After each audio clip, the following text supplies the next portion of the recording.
কোন সন্তান যদি মায়ার নজরে পিতামাতার দিকে 100 বার তাকায়, 100টা কবুল হজের সওয়াব সন্তানের আমলনামায় আল্লাহ লিখে দিবেন। এবার ভাবুন, সন্তানের জন্য পিতামাতা কত বড় দৌলত। এমন দৌলত যারা হারিয়ে ফেলেছেন, হাজারো কান্না করলেও চোখের সামনে আর দরদি মা বাবাকে পাওয়া যাবে না। হাজারো চেষ্টা করলেও মায়ের চেহারা সামনে আনতে পারবেন না। হাজারো কান্নাকাটি করলে বাবাকে আর কোনোদিন সামনে পাবেন না। এজন্য আল্লাহর রাসূল সরকার দুজাহান সাল্লাল্লাহু আলাইহি ওয়াসাল্লাম অনেক সাহাবায়ে কেরামদেরকে কথা বলেছেন, তুমি তোমার হায়াতের জিন্দেগিতে পিতামাতার প্রতি ইহসান করো। এক সাহাবী গিয়ে বলছিলেন, ওগো আল্লাহর নবী, আমি হিজরত করব এবং জিহাদ করব, এই বিষয়ে আপনার কাছে বায়াত হচ্ছি, আপনি আমাকে অনুমতি দেন। নবীজি সাল্লাল্লাহু আলাইহি ওয়াসাল্লাম বলেন, সাহাবীরে, তোমার ঘরে কি তোমার মা বাবা আছে কি? সাহাবী বলেন, ওগো আল্লাহর নবী, আমার মা বাবা উভয়জনই আছে। তখন নবীজি বলেন, ফারজি ইলা ওয়ালিদাইকা, যাও তুমি তোমার মা বাবার কাছে ফিরে যাও। ফাহসিন সুহবাতাহুমা, তুমি তোমার মা বাবার সাথে সদ্ব্যবহার করো। তোমার যুদ্ধের প্রয়োজন নেই, হিজরতেরও প্রয়োজন নেই, তুমি তোমার মা বাবার খেদমতে চলে যাও। কারণ মা বাবা এমন দামি দৌলত, হাদিসে এসেছে রব্বুল ইজ্জাতুল জালাল 3 ব্যক্তির দোয়া ফিরায়া দেন না। ওই 3 ব্যক্তি দোয়া করতে দেরি, আল্লাহ পাক তার দোয়া কবুল করতে দেরি করেন না। তার মধ্যে 1 নম্বর হচ্ছে দাওয়াতুল মাজলুমি, মাজলুম ব্যক্তির দোয়া। 2 নম্বর হচ্ছে দাওয়াতুল মুসাফিরি, মুসাফির ব্যক্তির দোয়া। 3 নম্বর হচ্ছে দাওয়াতুল ওয়ালিদি আলা ওয়ালাদিহি, সন্তানের জন্য পিতামাতার দোয়া। পিতামাতা যখন সন্তানের জন্য কোনো দোয়া করে, আল্লাহ পাক ওই দোয়াকে সাথে সাথে কবুল করে নেন। চাই সেটা নেক দোয়া হোক কিংবা বদদোয়া হোক, নেক দোয়া হলেও আল্লাহ কবুল করে নেয়, বদদোয়া হলেও কবুল করে নেয়। দেখুন, আমরা যে বুখারী শরীফ পড়ি, এই বুখারী কিতাবের লেখক ইসমাইল বুখারী রহমাতুল্লাহি আলাইহি ছোট্ট সময়ে 2 চোখের আন্ধা ছিল, চোখে দেখতেন না। মা একদিন মুসাল্লায় বসে রব্বে কারীমের দরবারে 2টো হাত উঠায় কাঁদছে আর বলছে, ওগো রব্বুল আলামিন, আমার সন্তান ইসমাইল 2 চোখের আন্ধা, চোখে দেখে না। তোমার আসমান জমিন গ্রহ রবি চন্দ্র নক্ষত্র হাজারো সৃষ্টি, আমার সন্তান চোখে দেখে না। আয় আল্লাহ, তোমার দরবারে ফরিয়াদ, আমার সন্তানের চক্ষু তুমি ভালো করে দাও, যাতে আমার সন্তানের চক্ষু দিয়া তোমার হাজারো নিয়ামত অবলোকন করতে পারে। মা এখনো মুনাজাত শেষ করে নাই, সন্তানটা হামাগুড়ি দিয়ে মায়ের কোলে চলে গেছে। ইসমাইল বুখারী রহমাতুল্লাহি আলাইহির মা বর্ণনা করেন, আমি মুনাজাত শেষ করে সন্তানের চেহারার দিকে তাকায় দেখি, আল্লাহ পাক আমার সন্তানের চোখে আলো ফিরায়া দিয়েছে। মায়ের দোয়ার বরকতে সন্তান চোখে এত আলো পেয়েছেন, কিতাবে লিখেছেন, জ্যোৎস্না রাতে চাঁদের আলোতে বসে বসে তিনি কিতাব লিখতে পারতেন, বাতির প্রয়োজন হয় নাই। মায়ের দোয়া আল্লাহ কবুল করে কি করে না? মা অনেক দোয়া করলে কবুল হয়। মা যদি কোনো সন্তানের জন্য বদদোয়া করে, সেটাও কবুল হয়। দেখুন, নবীজি সাল্লাল্লাহু আলাইহি ওয়াসাল্লাম হাদিস ইরশাদ করেছেন, যে হাদিসটি শরফুদ্দিন নববী রহমাতুল্লাহি আলাইহি রিয়াদুস সালিহিন নামক কিতাবে উল্লেখ করেছেন, 259 নম্বর হাদিস। এক ব্যক্তি আবেদ ছিল, এত বেশি ইবাদত বন্দেগী করত, ইবাদত করার জন্য নির্জন একটা ঘর বানায় নিছে, সেখানে সে 24 ঘন্টা ইবাদতে রত থাকে। একদিন তার মা ঘরের দরজার সামনে গিয়ে ডাকতেছে, ইয়া জুরাইজ, সন্তানের নাম হচ্ছে জুরাইজ।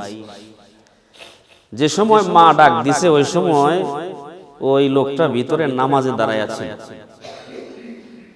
তিনি নামাজে থেকে মনে মনে চিন্তা করেন, ইয়া রাব্বি উম্মি ওয়া সালাতি, ওগো রব, আমার মা আর আমার নামাজ। আমি কি মায়ের ডাকে সাড়া দিব, নাকি আমার রব্বে কারীমের সামনে যে নামাজে দাঁড়াইছি নামাজটা ভেঙে ফেলবো? সিদ্ধান্ত করেছেন নামাজটা শেষ করে মায়ের ডাকে সাড়া দিবেন। কিন্তু মা ডাক দিয়ে সন্তানের কোনো সারা শব্দ না পেয়ে চলে গেছে। এইভাবে একদিন, দুদিন, 3 দিন পার হইলে 3য় দিন মায়ের মনে একটু কষ্ট গেল। মা ছোট্ট করে একটু বদদোয়া দিছে, লা আমাতাকাল্লাহু ইয়া জুরাইজু হাত্তা তানজুরা ফি ওয়াজহিল মুমিসাত। এরে সন্তান জুরাইজ, আমি মা তোরে ডাকলাম, তুই কোনো ডাকের সাড়া দিলি না। আল্লাহ পাক যেন তোরে কোনো অসুতির নারীর বেজালে না ফেলায়া মরণ না দেয়, এই ছোট্টখানি বদদোয়া দেয়া ফেলছে। নবীজি সাল্লাল্লাহু আলাইহি ওয়াসাল্লাম বর্ণনা করেছেন লম্বা এক হাদিস। কিছুদিন পরে একটা সুন্দরী মেয়ে ছোট্ট একটা বাচ্চা কোলে নিয়া সমাজের এক পাশ থেকে অপার প্রান্ত পর্যন্ত ঘুরছে আর বলছে, ও এলাকার মানুষেরা শোনো, আমার কোলে যে এই ছোট্ট শিশুটা দেখতে পাচ্ছ, এটা জোরাইজের ফসল, এটা জোরাইজের সন্তান। কিন্তু এলাকার সকল মানুষ জানে জোরাইজ একজন আবেদ ব্যক্তি, আলাদা করে ইবাদতখানা বানাইয়া শুধু ইবাদতই করে। এমন ইবাদতকারী যদি এই অঘটন ঘটায়, বলেন তো এই সংবাদ আর বৈশা থাকেনি? মুহূর্তের মধ্যে সারা দেশে এই সংবাদটা ছয়লাভ করেছে। দেশের বাদশা কিছু লোক পাঠাইছে, যাও ইহদিমু সাওমাতাহু, সর্বপ্রথম গিয়া ওই ইবাদতকারী জোরাইজের যে ইবাদতখানাটা আছে এটা ভেঙে মাটির সাথে গুঁড়িয়ে দিবা, ও আতুনি বিহি, আর তাকে ধরে আমার কাছে নিয়ে আসবা। অনেক হেনস্থার শিকার হয়েছেন।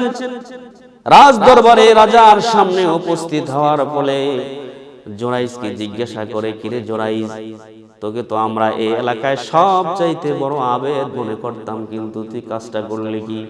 জোরাইজ বলতেছে, বাদশা নামদার, আপনার কাছে আমার একটা অনুরোধ, আপনি ওই বাচ্চাটাকে আমার সামনে আনুন, আমি বাচ্চাটাকে জিজ্ঞাসা করি।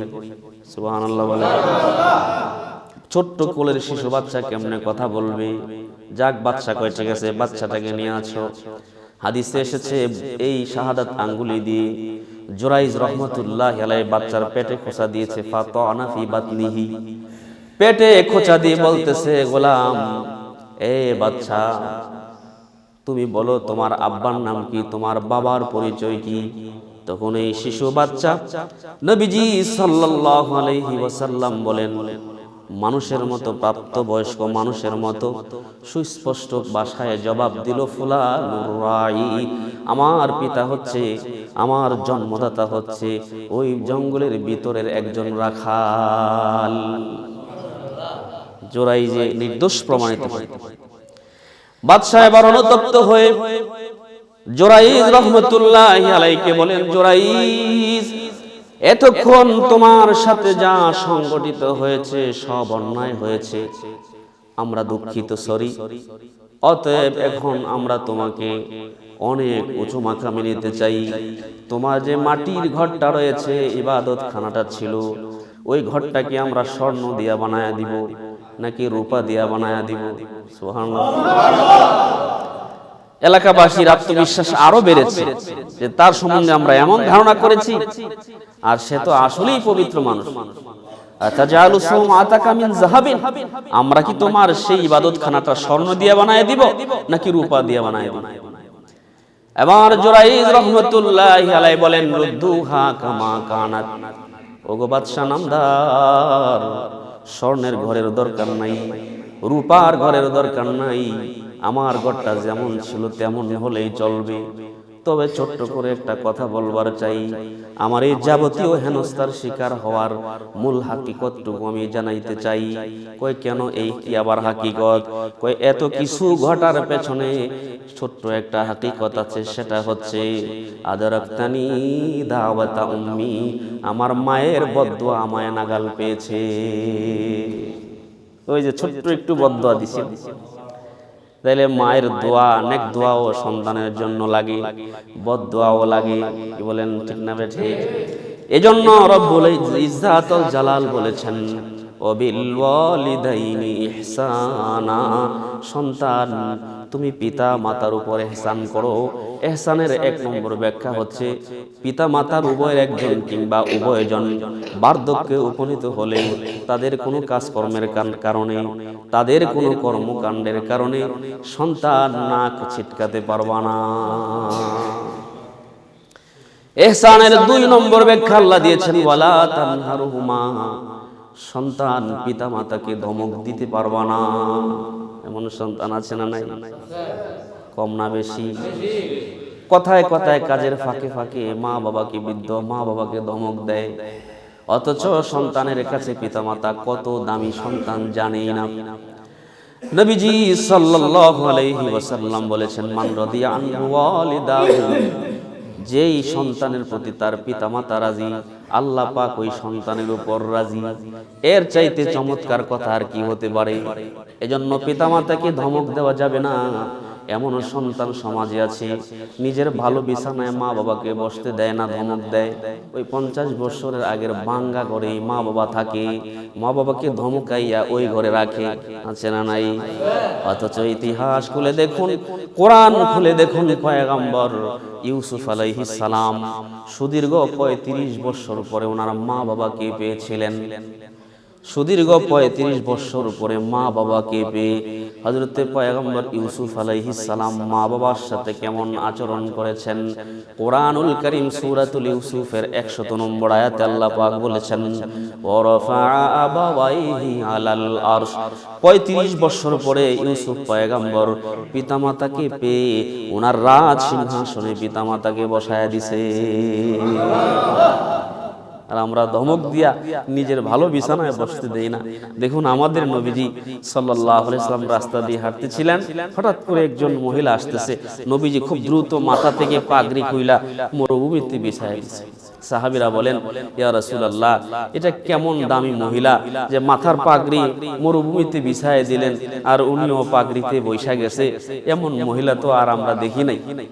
আল্লাহর নবী বলেন হ্যাঁ, তিনি এমন দামি মহিলা, উনি হচ্ছে আমার দুধ মা হালিমাতুস সাদিয়া। আমি আমার মায়ের সম্মানার্থে মাথার পাগড়ি মাটিতে বিছায়া দিয়েছি। এটা হচ্ছে ইহসান। ওয়ালা তানহারহুমা, পিতামাতাকে ধমক দেওয়া যাবে না। পিতামাতা যদি সন্তান তোমার উপর রাজি থাকে তো তোমার উপর রাজি হয়ে যাবেন কে? দেখুন আল্লাহর নবী সরকারে দুজাহা সাল্লাল্লাহু আলাইহি ওয়াসাল্লাম একদিন বলে, ও আয়েশা শোনো, আজকে রাতে আমি তো ভালো একটা স্বপ্ন দেখছি। আল্লাহর নবী বলেন আমি একটা স্বপ্নে দেখেছি। কয় কি দেখেছেন? কয় সামিতু সাওতা কারিইন ইয়াকরাউ, আমি আজকে রাতে স্বপ্ন দেখেছি একজন কারি এত সুন্দর করে গুনগুন করে কোরআন তেলাওয়াত করতেছে। আমি আমার সফর সঙ্গী জিবরাইলকে জিজ্ঞাসা করলাম মান হাযা, কে রে এত সুন্দর করে কবরের ভিতরে কোরআন তেলাওয়াত করে, এত মজা করে কোরআন তেলাওয়াত করে?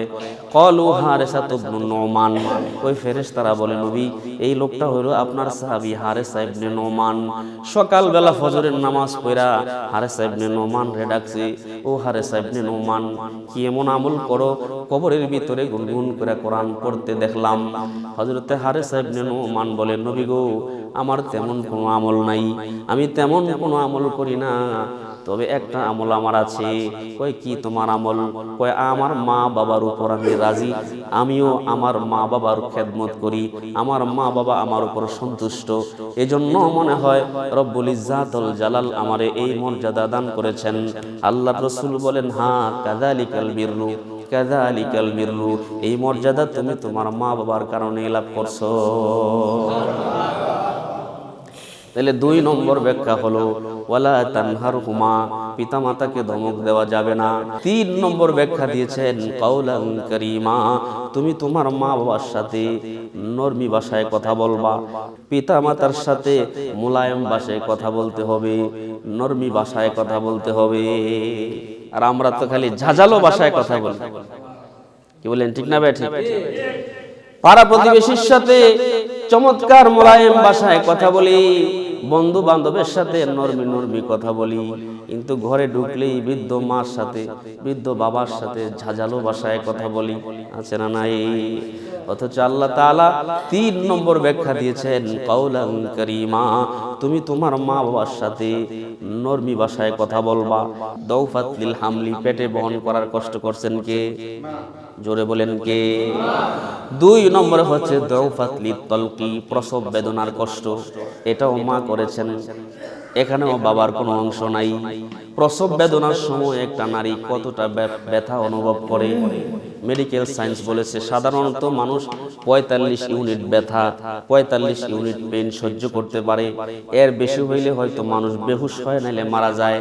কিন্তু একটা বাচ্চা ভূমিষ্ঠ হওয়ার সময় প্রতিটা গর্ভধারণী মা 57+ ইউনিট ব্যথা, 57 ইউনিটেরও বেশি ব্যথা অনুভব করে, যার ব্যাখ্যা বিজ্ঞান দিয়েছে একসাথে মানব দেহের 20টা হাড় ভেঙে গুঁড়া গুঁড়া হয়ে গেলে যেমনটা কষ্ট পাবে তার চাইতে বেশি কষ্ট করে সন্তান প্রসব করে। বলুন সুবহানাল্লাহ। এই দাউফাত লিত তালকি, এই সন্তান প্রসব করার কষ্ট করছেন কে? 3 নম্বর ব্যাখ্যা দিয়েছেন দাউফাত লিল বিলাদাতি, বাচ্চা ভূমিষ্ঠ হওয়ার পরে দুগ্ধ পান করানোর কষ্ট করছেন কে? বাবা মাঠে চলে গেছে, বিদেশে চলে গেছে, কাম কাজে চলে গেছে, কিন্তু এই সন্তানটা মায়ের কাছে কাছে কাছে কাছে থাকছে। কি বলেন, ঠিক না বেটি? কি পরিমাণ দুধ আপনি খাইছেন? যদি কম কম করেও হলো দড়ি, যদি মনে করেন যে দৈনিক 8 বার দুধ খাইছেন মায়ের কোল থেকে, মায়ের বুক থেকে যদি দৈনিক 8 বার দুধ খাইয়া থাকেন আর 1 পা করেও যদি খাইয়া থাকেন তো 2 কেজি। বলেন ঠিক কিনা? তো সপ্তাহে কয় কেজি, মাসে কয় কেজি, বছরে কয় কেজি? 2 বছর খাইলেন না, 2.5 বছর দুধ খাইলেন। চিন্তা করেন কত গ্যালন, কত লিটার দুধ আপনি মায়ের বুক থেকে খাইলেন। কেমনে কষ্ট দিবেন? এই 3টা কষ্ট মা করেছে। এজন্য আল্লাহ পাক কোরআনুল কারীমে সূরাতুল লুকমানের 14 নম্বর আয়াতে বলেছেন, বান্দা আনিশকুরলি ওয়ালি ওয়ালিদাইক, তুমি 1 নম্বরে আমার কৃতজ্ঞতা আদায় করো, আর 2 নম্বরে তোমার মা বাবার কৃতজ্ঞতা আদায় করো। সুবহানাল্লাহ। এই 3 নম্বর ব্যাখ্যা গেল। 4 নম্বর ব্যাখ্যা আল্লাহ পাক দিয়েছে ওয়াখফিদ লাহুমা জানাহাজ যুল্লি মিনার রাহমা, পিতামাতার জন্য রহমতের ডানা বিছায়া দাও, মায়ার ডানা বিছায়া দাও। এই ব্যাখ্যা করেছেন মুহাদ্দিসিনে কেরাম। সন্তানের যত টাকা পয়সা ধন সম্পদ সব মা বাবার জন্য। সব কার জন্য? একটু বলেন, মুখ খুলে কার জন্য? মা বাবার জন্য। কিন্তু দুঃখের বিষয় হচ্ছে আমাদের সমাজটা এমন, সন্তান টাকা পয়সার মালিক হলে বউ নিয়ে আলাদা হয়ে যায়, মা বাবার কোনো খবর রাখে না। আছে না নাই? সন্তানের যত টাকা পয়সা ধন সম্পদ আছে সব মায়ের জন্য। আর এটাও আল্লাহ পাক জানেন যে আপনি পিতা মাতার খেদমত মন থেকে করেন নাকি দায় সারার জন্য করেন। আল্লাহ জানে কি জানে না? সূরা বানী ইসরাঈলের 25 নম্বর আয়াতে আল্লাহ পাক বলেছেন, রব্বুকুম আলামু বিমা ফি নুফুসিকুম, তোমাদের রব জানে তোমাদের মনের ভিতরে কি আছে। আল্লাহ জানে কি জানে না? অনেক ফ্যামিলিতে বৃদ্ধ মা আছে, বৃদ্ধ বাবা আছে, সন্তান ঔষধ কিনা দেয়, ঠিক আছে, সন্তান মায়ের খেদমত করে, ঠিক আছে, বাবার খেদমত করে, ঠিক আছে, কিন্তু আল্লাহ পাক বলেন তুমি তোমার মা বাবার খেদমতটা মন থেকে করছো নাকি দায় সারাবার জন্য করছো, নাকি সমাজবাসী তোমাকে খারাপ বলবে এজন্য করছো, এটাও আমি আল্লাহ জানি। আল্লাহু আকবার। বাসার উপায় আছে? অনেক সন্তান পিতা মাতাকে ঔষধ পর্যন্ত কিনা দেন, খেদমত তো পরের কথা। আল্লাহ বলেন রব্বুকুম আলামু বিমা ফি নুফুসিকুম, আমি আল্লাহ জানি তোমাদের অন্তরে কি আছে। মা বাবার খেদমত মন থেকে করো নাকি মন থেকে করো না? মানুষ একটা রাখছেন 5000 টাকা বেতন দিবে মা বাবার খেদমত করার জন্য, আছে না নাই? আপনি যদি 50,000 টাকাও দেন, এই কামলা বেটা যেই খেদমত করবে আপনার মতো খেদমতটা হবে? হবে না। এজন্য পিতা মাতার জন্য মায়ার ডানা বিছিয়ে দেয়া, দয়ার ডানা বিছিয়ে দেয়া। 5 নম্বর ব্যাখ্যা আল্লাহ পাক করেছেন ওয়াকুর রাব্বিরহামহুমা কামা রাব্বায়ানি সগীরা। পিতা মাতার উভয়ের একজন কিংবা উভয়জন মারা গেলে, কবরে চলে গেলে, কবরের পারে দাঁড়াইয়া তাদের জন্য দোয়া করেন রব্বিরহামহুমা কামা রাব্বায়ানি সগীরা। এই 5টা কাজ যেই ব্যক্তি করবে ওই ব্যক্তি হলো এই ইহসানকারী। ওয়াবিল ওয়ালিদাইনি ইহসানা, আল্লাহ পাক বলেছে পিতা মাতার উপর ইহসান করো।